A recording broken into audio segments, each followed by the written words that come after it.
Teman-teman, kali ini kita akan membahas tentang cerpen Kupu-Kupu Ibu yang dikarang oleh Komang Ina Puspitanisi.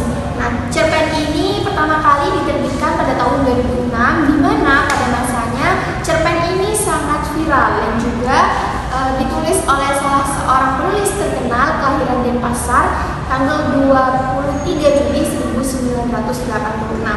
Nah, cerpen ini dimuat di salah satu penerbitan terbesar di Indonesia dan juga penulisnya membuat salah satu banyak karya yang sudah dipublikasikan. Contohnya ada Kau Bukan Perawan Suci, Rumah Lebah, Makam Kecil, dan salah satu karyanya yang populer hingga saat ini yaitu cerpen berjudul Kupu-Kupu Ibu.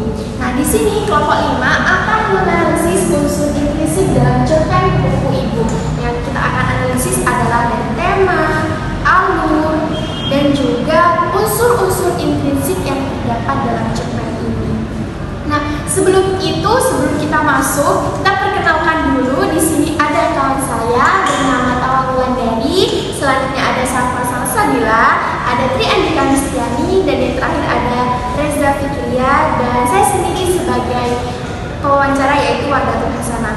Nah, selanjutnya yaitu kita akan menjelaskan dulu nih sinopsis sebelum kita menganalisis lebih dalam cerpen Kupu-Kupu Ibu ini. Nah, sinopsisnya yaitu ada seorang anak bernama Ning yang dia sangat merindukan sosok ibunya, di mana ia diceritakan oleh ayahnya tentang sosok perempuan yang tidak boleh ia temui. Namun justru dia menemuinya di taman dekat sekolahnya, mulai dari berinteraksi hingga ia merasakan bahwa perempuan itu merupakan sosok ibunya. Sekilas tentang sinopsis ini jadi dapat disimpulkan bahwa tema mayornya adalah kerinduan seorang anak terhadap ibunya, dan tema minornya adalah kasih sayang seorang ibu dan juga kerinduan yang sangat mendalam dari anaknya. Nah, selanjutnya kita akan membahas tentang unsur intrinsik. Tentu saja teman-teman banyak mengetahui bahwa unsur intrinsik itu terdiri dari tema, penokohan, tokoh, latar, gaya bahasa, sudut pandang, dan yang terakhir adalah amanat yang disampaikan dari sebuah karya sastra. Nah, kita langsung saja ya berbincang-bincang dengan kelompok 5 mengenai tokoh dan penokohan. Bagaimana pendapat kelompok 5 tentang tokoh serta penokohan yang terdapat dalam cerpen ini? Mungkin bisa dijelaskan? Untuk penokohannya itu ada Ayah Ning, ada Ning, terus yang wanita misterius itu adalah siapa ya itu apa kupu-kupu. Oh, yang menyamar menjadi kupu itu ya. Jadi dalam cerpen ini teman-teman tokohnya itu ada Ning sendiri sebagai tokoh utama, juga ada ayahnya ya. Ayahnya, dan juga ada perempuan yang misterius, dan juga ada kupu-kupu yang sempat dibahas ya dalam cerpen ini. Dan untuk selanjutnya, untuk latar sendiri gimana nih teman-teman kelompok 5? Kalau latar, kita melihat latarnya, Jadi dari cerita tersebut itu latarnya bisa dilihat ya dari sinopsis yang tadi Mbak Warda dijelaskan bahwa latarnya itu yang pertama lebih spesifik ke taman yang dimaksud.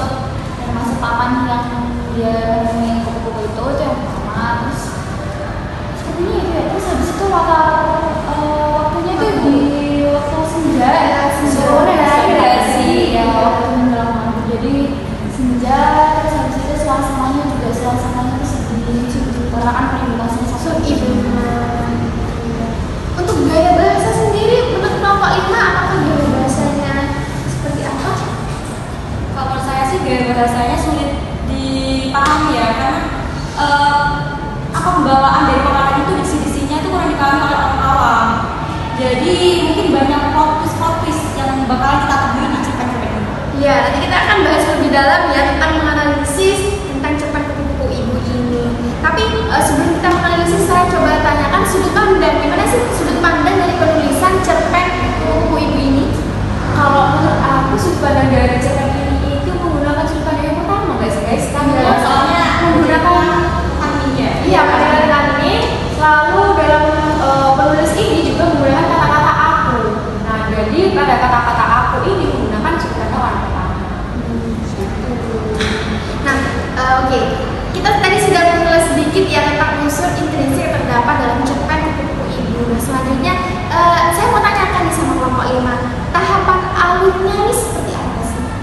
Jadi kalau kita tahu ya sebelumnya tuh kalau alur tuh pasti alur maju, mundur, maju, mundur, ya campuran. Ya. Kalau di sini beda teman-teman. Ada pertama ya yang bakal kita bahas awal-awal itu pemunculan konflik. Ditandai dengan kutipan seperti ini. Ya, bisa dilihat teman-teman, setiap senja di taman dekat sekolah selalu ada seorang perempuan yang duduk di sudut taman. Ketika langit mulai berwarna jingga, Dia hadir di taman itu dan selalu menunggu kedatangan dua ekor kupu-kupu cantik. Ya, keduanya cantik. Dia seekor yang seekor bersayap hijau dengan sayap kecoklatan pada garis gerakannya. Kira-kira seperti daging buah alpukat yang matang dan sulitnya ya. Itu merupakan pemunculan dari konflik itu sendiri.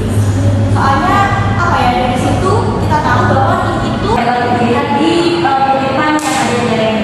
jadi sini itu setiap senja sepulang sekolah itu selalu ke taman dan dia itu selalu bertemu dengan seorang wanita misterius yang ditemani oleh dua kupu itu. Dan apabila kalian berganti malam, baru kalau kupu itu udah gelap, si wanita itu juga hilang. Jadi misterius gitu pemunculan konflik. Dan lanjutnya peningkatan konfliknya itu ditandai pada kutipan ini. Kutipan kedua, Orang-orang di sekitar sini tak ada yang namanya, tak ada yang tahu namanya. padahal setiap senja itu selalu di taman. Dari sini, oh iya.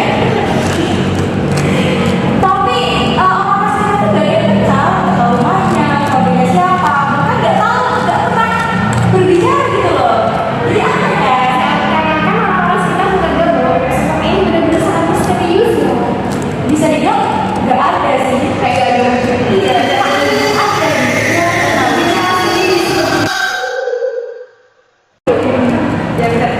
Bisa dikatakan sangat apa ya, menguras emosi membaca ya. Kalau ini tadi juga dijelaskan bahwa penggunaan bahasanya sangat sulit dipahami, menggunakan diksi-diksi. Juga di sini ada semacam plot twist yang tidak belum dipecahkan ya sebetulnya. Mungkin itu ya dari tahapan pengenalan alur. Untuk selanjutnya itu seperti tahapan klimaksnya tuh bagaimana sih puncak kelima si cerita juga mungkin ya ke latar belakang itu.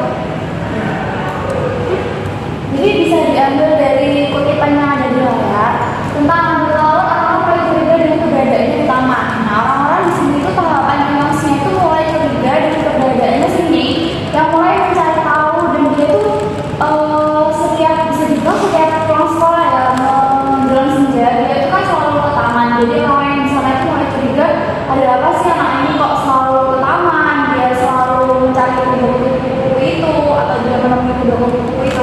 Jadi kalau orang yang paksa itu bisa dilihat di layar bahwa orang-orang tuh mulai curiga dan orang-orang tuh mulai bertanya-tanya ada apa dengan si anak ini. Seakan berbicara sendiri ya, padahal tidak ada sosok yang diajaknya berbicara. Sebenarnya anak-anak sendiri. Menyambung lagi dari tahapan klimaks, tentunya kan dari tadi sudah bahas ya, ada berupa misterius dan juga ini menyambung dan tidak masuk akalan dari cerita cerpen kupu-kupu ini. Nah, dari kelompok 5 bagaimana itu tidak masuk akalan sih ya? Kalau dilihat dari cerpennya itu ada di bagian paling bawah kayaknya ya. Itu bahwa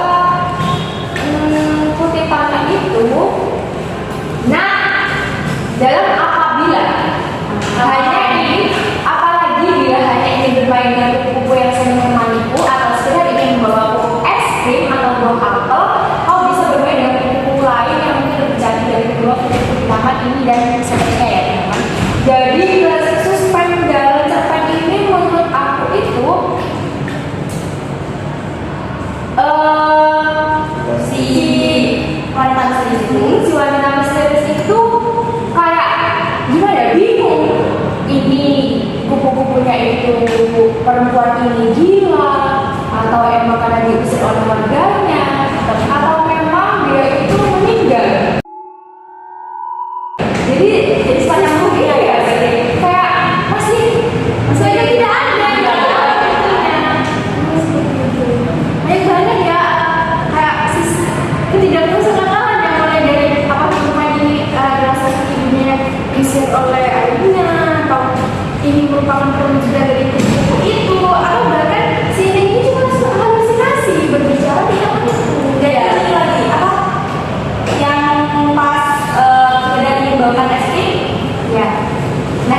itu di dalam kehidupan